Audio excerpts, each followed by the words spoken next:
N'importe quoi ce cerveau. Hein. Alors on va commencer par un petit test.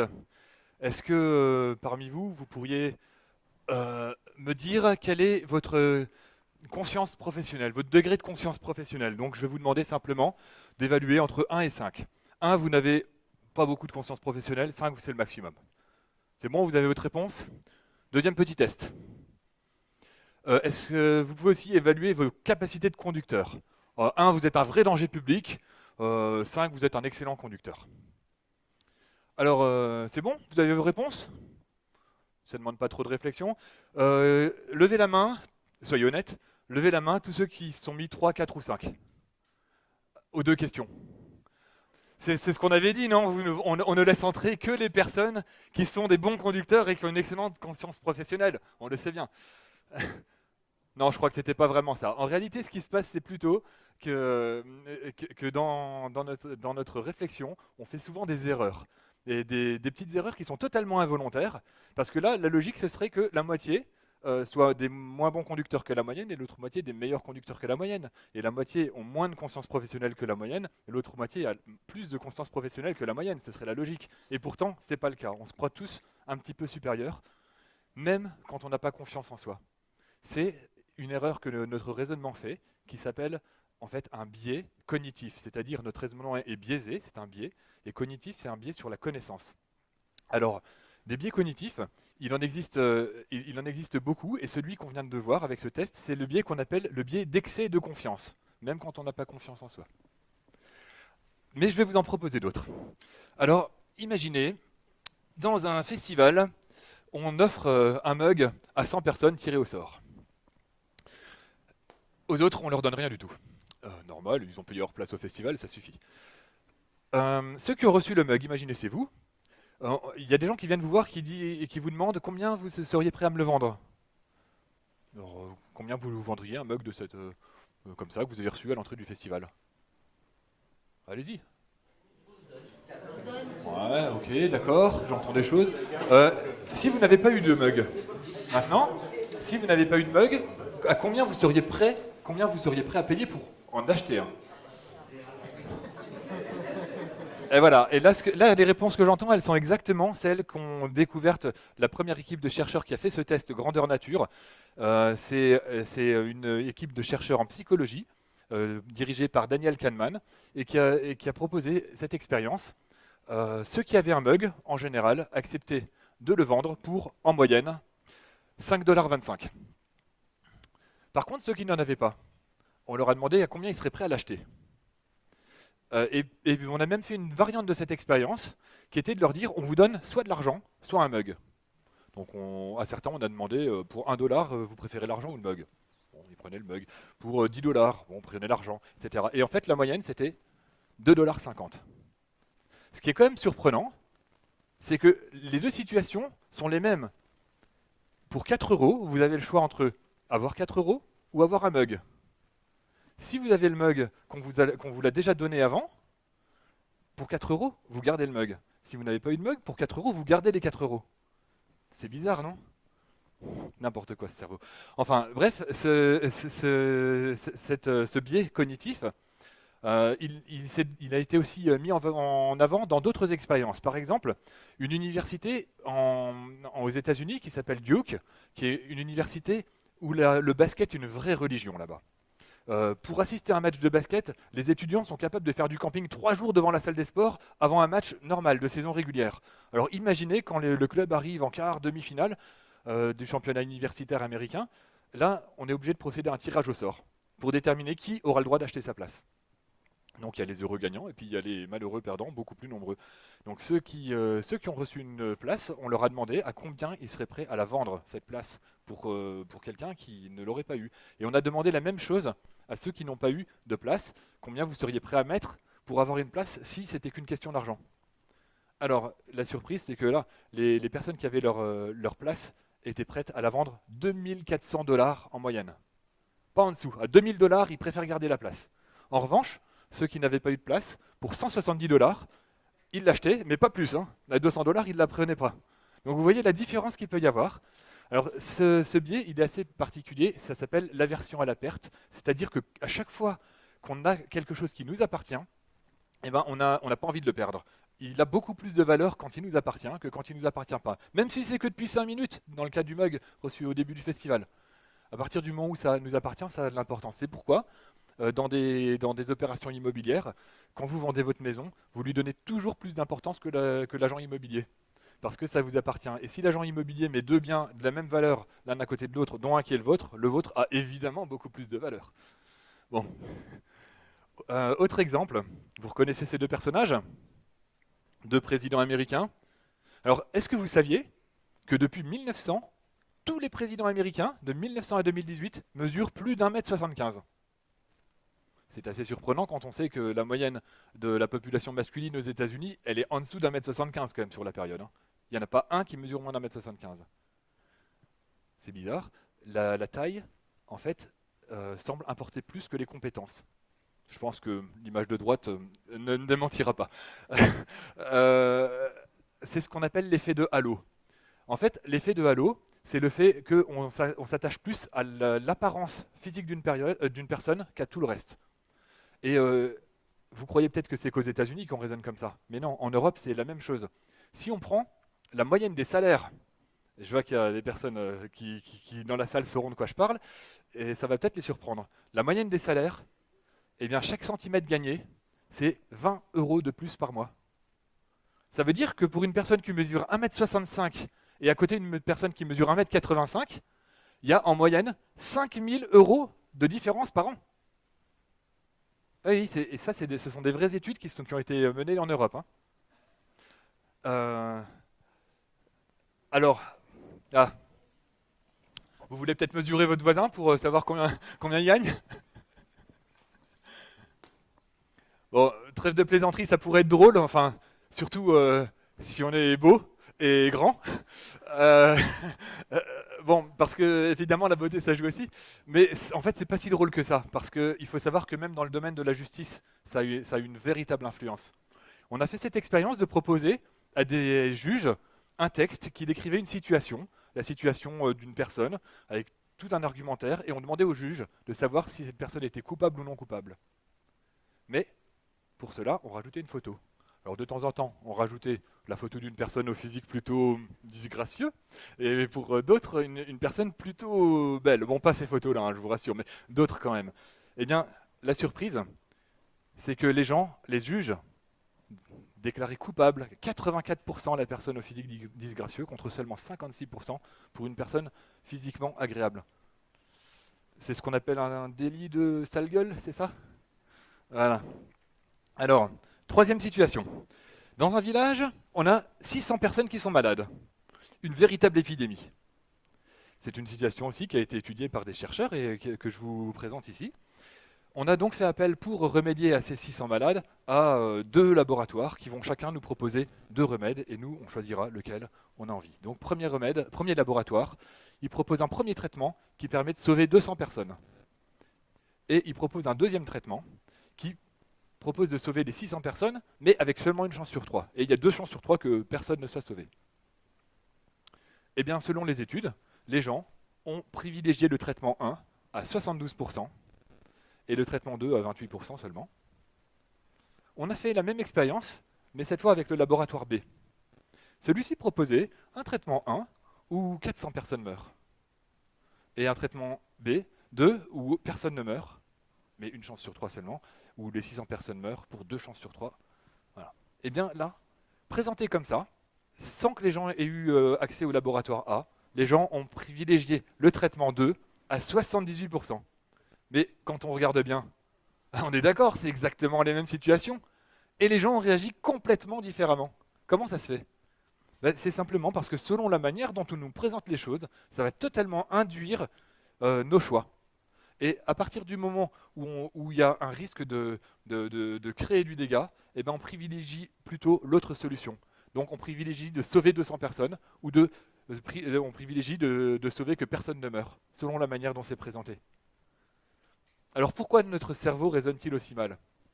Alors je vous présente messieurs Amos Tversky et Daniel Kahneman. Ces deux chercheurs en psychologie, dans les années 70, ont étudié ces phénomènes. Ce sont eux qui les ont mis en lumière, donc ce qu'on appelle les biais cognitifs.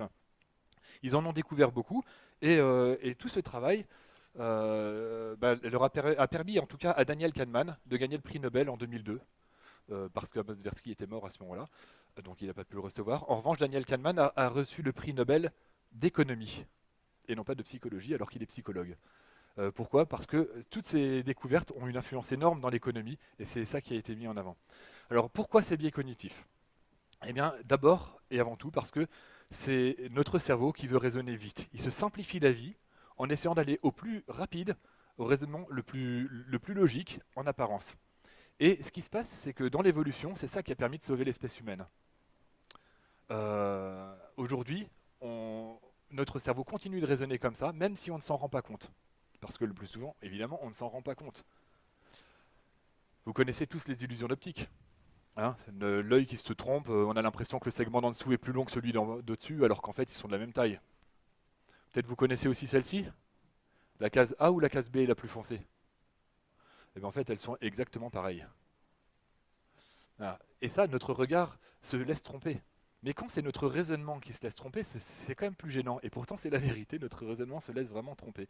Donc ces biais cognitifs, ils ont un vrai problème, c'est qu'on ne se rend pas forcément compte qu'on est soumis à ces biais cognitifs. Si on était conscient, eh ben, on remédierait. Mais comme on n'en est pas conscient, on se fait avoir.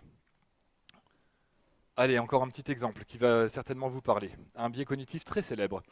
Combien y a-t-il de pays africains à l'ONU? Alors on a posé la question, mais de la manière suivante. À un premier groupe, on leur demande, y a-t-il plus ou moins de 10% africains à l'ONU? La réponse, plus. Et combien y en a-t-il donc précisément? Ils répondent 25%. On a posé la question à un autre groupe, mais avec, y a-t-il plus ou moins de 65% de pays africains à l'ONU? La réponse, moins, a priori. Mais alors combien précisément? Réponse, 45%. Vous voyez la différence, 25%, 45% selon la manière de poser la question. Mais là, c'est pas seulement la manière de poser la question, c'est qu'on a posé un chiffre au départ. Et notre cerveau s'est laissé influencer par ce chiffre pour donner une réponse. C'est ce qu'on appelle l'effet d'ancrage. Vous connaissez tous Steve Jobs? Alors, le jour où il a présenté l'iPad chez Apple, il a fait une grande conférence en expliquant que les équipes de Macintosh avaient bossé pendant des années et des années d'Apple, et ils ont investi tout leur savoir-faire dans cette magnifique planche qui a un design vraiment épuré. Donc, des équipes complètes ont travaillé, on a mis les meilleurs matériaux pour qu'il soit solide. Son prix, c'est forcément 999 $. On ne peut pas faire moins avec tout ce qu'on a investi dedans. Mais quand même, ça serait dommage que l'iPad n'arrive pas dans toutes les familles. Donc pour aider toutes les familles à pouvoir s'en procurer un, Apple fait un énorme effort et vous propose l'iPad au prix exceptionnel de 499 $. Et là, la salle entière s'est levée et a applaudi Steve Jobs pour ce geste merveilleux, tout à fait compatissant pour toutes ces familles qui ne pourront pas intoxiquer leurs enfants à la tablette. Malheureusement qu'ils les intoxiqueront quand même. Bref, en fait l'iPad il vaut combien? Il pourrait valoir 200 $. Il pourrait valoir 100 $, 300, on n'en sait rien. Quelle est la vraie valeur en fait d'un objet comme ça? Mais pourquoi la salle s'est levée et applaudit? Parce qu'elle était convaincue que la valeur était donc de 1000 $, et donc elle a eu l'impression de faire une bonne affaire. C'est ce qu'on appelle l'effet d'ancrage. Et du coup, un petit truc là, un petit conseil quand vous faites une négociation, soyez toujours le premier à donner un chiffre. Parce que du coup, l'autre est obligé de s'adapter à ce chiffre dans votre négociation. Voilà. Petit truc en passant, c'est gratuit, ne remerciez pas. Allez, un autre biais qui est particulièrement important et qu'on trouve à l'œuvre dans beaucoup de choses, c'est le biais qu'on appelle le biais de confirmation. Une erreur qui nous arrive aussi souvent. Par exemple, c'est le fait que quand on a une conviction, on va retenir tous les événements qui vont dans le sens de notre conviction. Par exemple, vous entendrez souvent que la Lune a une forte influence sur les naissances des enfants, sur la pousse des cheveux, la pousse des ongles, et ce genre de choses. Et je suis sûr qu'ici, beaucoup en sont convaincus d'ailleurs. Or, scientifiquement, il n'y a aucune étude qui a prouvé la moindre influence.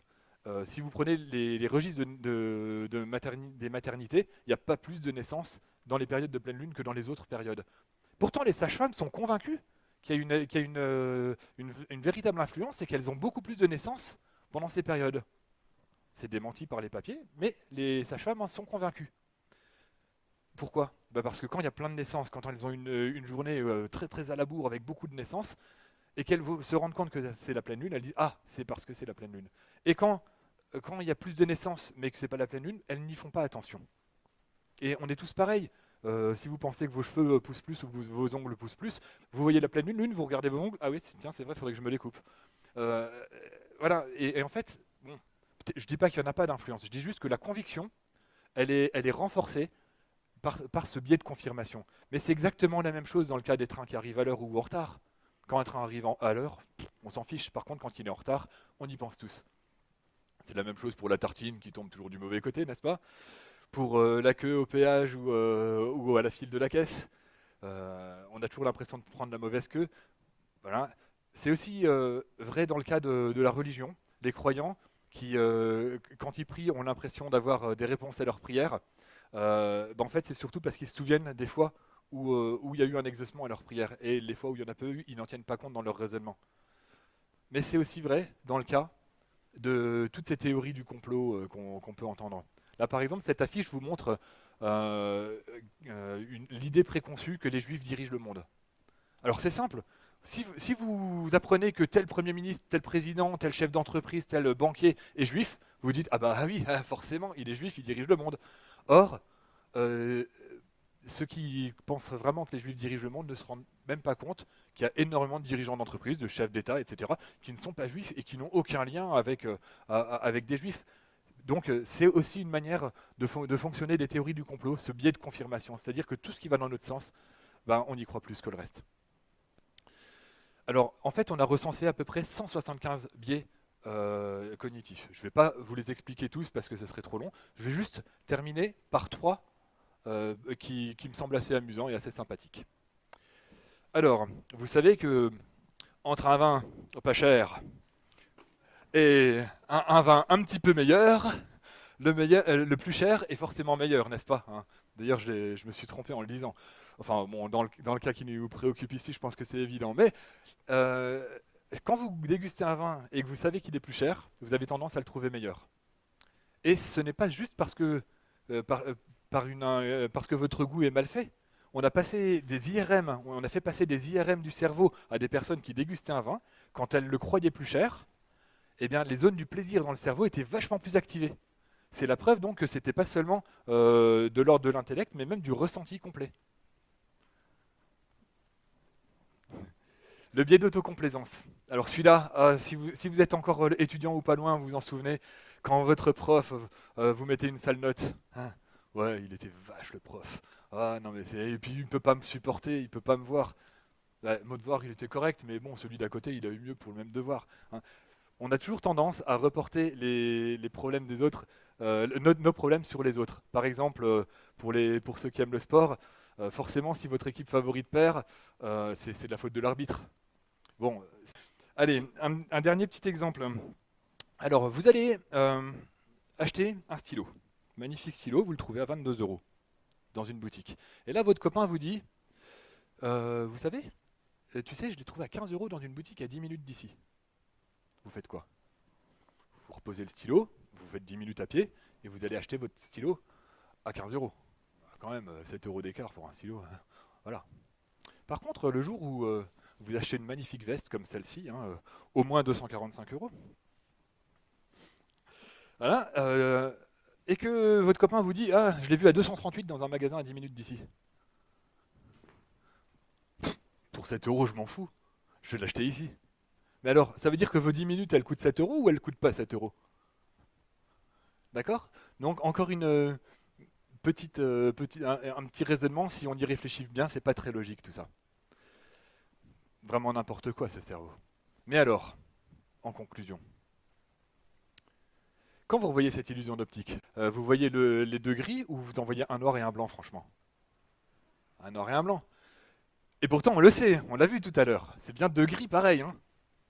Bon, il y en a, il faudrait que je remonte à la diapo au début pour vous convaincre. Mais je vous assure, c'est bien les deux mêmes gris et pourtant, on ne les voit pas. Et bien, les biais cognitifs, c'est la même chose. On ne les voit pas. On est sans cesse soumis à des biais cognitifs et pourtant, on ne les voit pas. Et le fait qu'on ne se rende jamais compte que nous, on est soumis à des biais cognitifs alors qu'on les voit chez les autres, c'est ce qu'on appelle le biais de la tâche aveugle. Donc, Maintenant que vous connaissez tout au biais cognitif, enfin, ou presque, je vous propose simplement de regarder dans votre entourage, et je suis sûr que vous allez en voir plein chez les autres, pas chez vous évidemment. Euh, et c'est d'ailleurs, grâce au biais de confirmation, ça vous confirmera que les biais cognitifs fonctionnent bien. Voilà, et juste avant de terminer, au fait, il y avait 27 pays africains à l'ONU.